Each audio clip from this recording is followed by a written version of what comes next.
Bagaimana kalau kita datang ke kuburan orang tua, kali kerabat, kemudian kita membaca Al-Fatihah? Membaca Al-Fatihah nggak ada contoh. Al-Fatihah untuk orang mati nggak ada contoh dan nggak akan sampai. Imam Syafi'i mengatakan demikian. Sebagaimana dikatakan oleh Al-Hafidz Ibnu Katsir ketika menafsirkan ayat dalam surah An-Najm ayat 39, wa an laisa lil insani illa ma sa'a. Seseorang tidak akan mendapatkan apa yang diusahakan. Kata Ibnu Katsir bahwa Imam Syafi'i berpendapat bahwa nggak bisa orang mengirimkan bacaan atau pahala kepada orang, nggak bisa, nggak akan sampai. Masalah ibadah kembali kepada masing-masing orang. Jadi Al-Fatihah nggak sampai. Begitu juga yang lainnya, bacaan Al-Quran. Kadang-kadang orang sudah meninggal dibacakan Quran.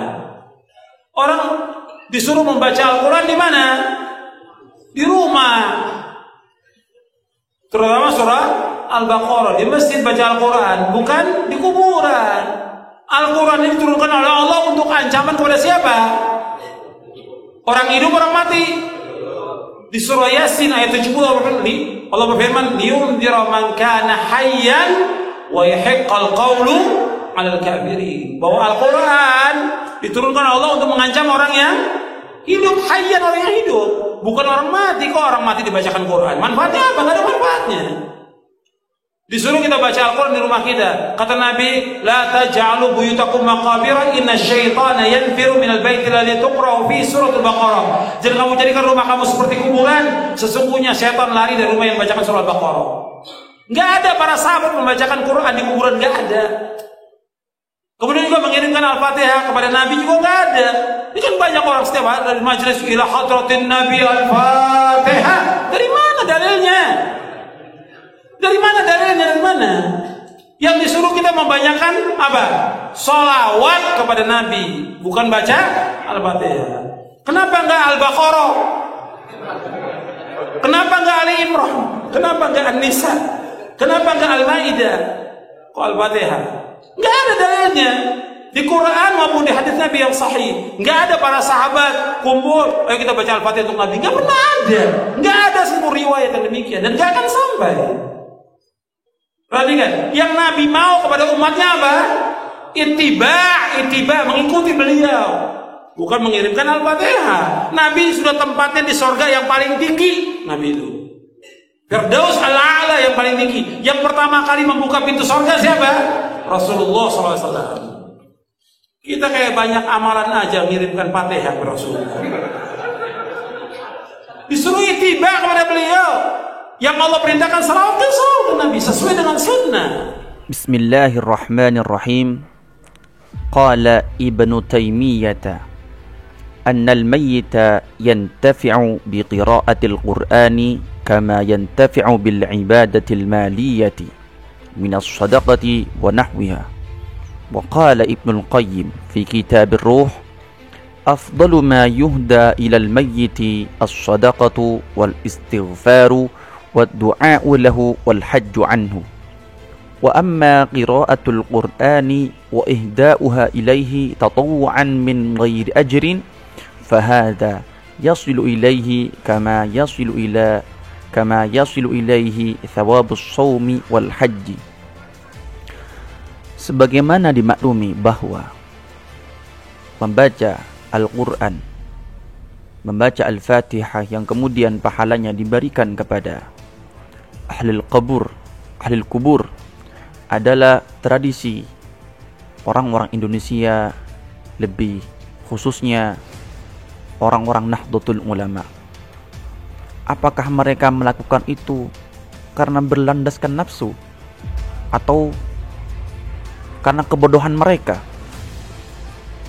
Tentu saja tidak.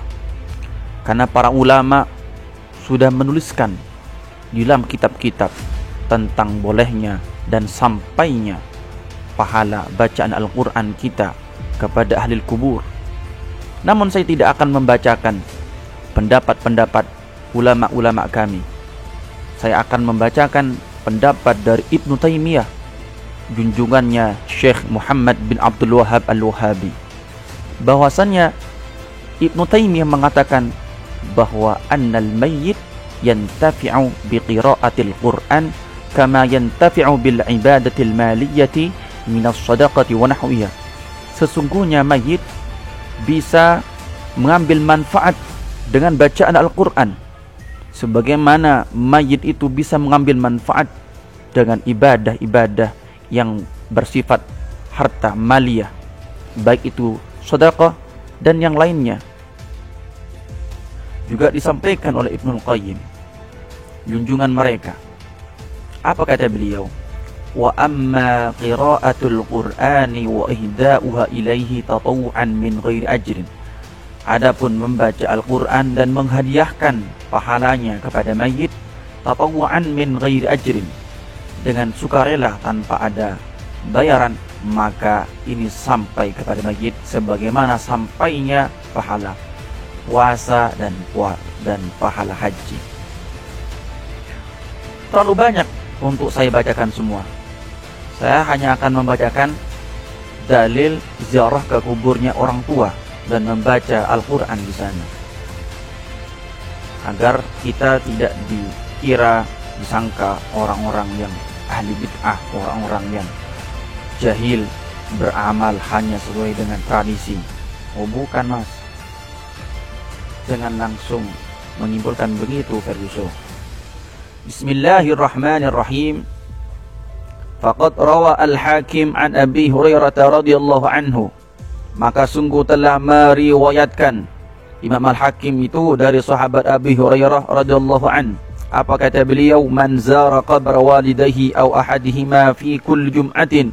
Barang siapa ziarah ke kuburan kedua orang tuanya atau salah satunya setiap hari Jumat, ghafarallahu lahu wa kana barran biwalidayhi, maka Allah akan mengampuni dosanya dan dia tergolong orang yang barran biwalidayhi, orang yang berbakti kepada kedua orang tuanya.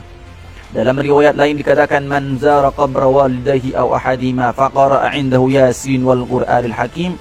Barang siapa yang ziarah ke kuburan kedua orang tuanya atau salah satu orang tuanya kemudian dia membaca Yasin, ghufira lahu bi'adadi dzalika ayatan aw harfan, maka Allah akan mengampuni dosa-dosanya sama sebanyak bilangan Yasin itu, baik ayat ataupun hurufnya.